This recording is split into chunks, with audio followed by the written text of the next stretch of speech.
মৃত্যুর সময় শয়তান মানুষকে কি বলে?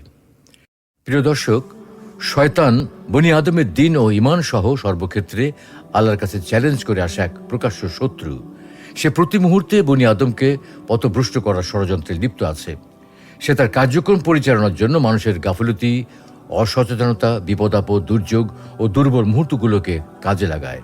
সুতরাং মৃত্যুর মতো কঠিন ও বিভীষিকাময় মুহূর্তে সে তাকে পথভ্রষ্ট করার প্রাণান্তকর চেষ্টা করবে, তা খুবই স্বাভাবিক। মৃত্যুর পর যেহেতু মানুষকে আর কোনো ধোঁকা দেওয়ার সুযোগ থাকে না, তাই এই সময় শয়তান সর্বশক্তি নিয়োগ করে মানুষকে ঈমান হারা করার চেষ্টা করে। কোনো কোনো বুজুর্গ বলেন, জান কবজের সময় শয়তান মৃত্যু পথযাত্রীকে সম্বোধন করে বলে, তুমি যদি এই যন্ত্রণা থেকে মুক্তি পেতে চাও তবে ইসলাম ধর্ম পরিত্যাগ করে দুইজন খোদার অস্তিত্ব স্বীকার করে নাও। অন্য এক বুজুর্গ বলেন, জান কবজের সময় মুমূর্ষু ব্যক্তি হৃৎপিণ্ডের যন্ত্রণা কাতর ও অস্থির হয়ে যায়। তখন সে পানির তৃষ্ণা অনুভব করে, খুব পিপাসা অনুভব করে।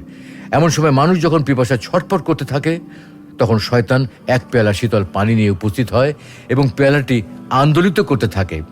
অধিকাংশ সময় পিপাসায় কাতর ব্যক্তি ভুলবশত শয়তানের নিকট পানি চায়। উত্তরে শয়তান বলে, তুমি যদি বলো এই বিশ্ব জগতের কোনো প্রতিপালক নেই, তাহলে তোমাকে আমি এই পানি পান করতে দেব।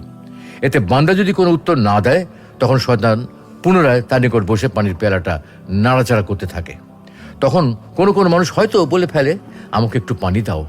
উত্তরে শয়তান বলে, তুমি যদি বলতে পারো রসুলগণ মিথ্যা কথা প্রচার করে গেছে, তাহলে তোমাকে আমি পানি পান করতে দেব। শয়তান যেমন তার সর্বশক্তি দিয়ে আমাদেরকে ধোঁকা দেওয়ার চেষ্টা করে, তেমনি আমাদেরকেও জন্ম থেকে মৃত্যু পর্যন্ত সর্বশক্তি প্রয়োগ করে শয়তানের প্রতারণা এড়িয়ে চলতে হবে। বিশেষ করে সাকরাতুল মাউত শুরুর সময় শয়তানের সর্বশেষ ও ভয়াবহ আক্রমণ থেকে বাঁচার রসদ জোগাড় করতে হবে। শক্তিশালী ঈমানের বলে বলিয়ান হতে হবে। আল্লাহ রাব্বুল আলামিন আমাদের সকলকে এমন ঈমান দান করুন, যার বলে আমরা মৃত্যুকালে শয়তানের ধোঁকা থেকে বাঁচতে পারি, হাসি মুখে মৃত্যুবরণ করতে পারি, আল্লাহর সন্তুষ্টি নিয়ে মৃত্যুবরণ করতে পারি, প্রশান্ত আত্মা নিয়ে আল্লাহর কাছে ফিরে যেতে পারি। যে আত্মা সম্পর্কে আল্লাহ রাব্বুল আলামিন ঘোষণা করেন, হে প্রশান্ত আত্মা, ফিরে এসো তোমার রবের কাছে সন্তুষ্ট হয়ে এবং সন্তোষ ভাজন হয়ে।